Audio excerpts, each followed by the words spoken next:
So, equal set, I'm going to give an example here ng equal set. So, for example, I have another set here, set F, at ang laman niyang elements are 13, 10, and 4.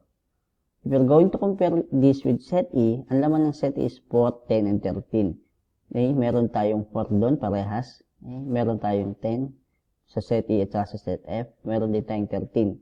So, we can say na parehas ang laman, since parehas ang laman nila, ang elements ng set E at sa set F, we can say that set E is equivalent sa set F.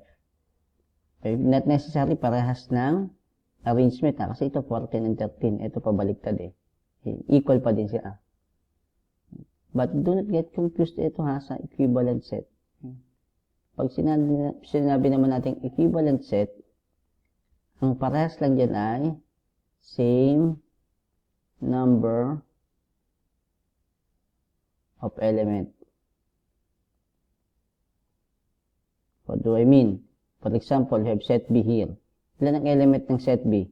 Isa, dalawa, tatlo. Sa set E, ilan ang element? Isa, dalawa, tatlo. So, pwede natin sabihin na yung set B is equivalent to set E. Okay? At the same time, since equal yung set E, dun sa set F, pwede rin natin sabihin na yung set B is equivalent to set F. Kasi ilan ang element ng B? Set B is tatlo, sa dalawa, tatlo. Yung set F, tatlo din yung element nila. Therefore, set B at saka yung set F are equivalent set. Again, ibalikan ko lang yung equal set. Pag sinabing equal set, parehas na parehas.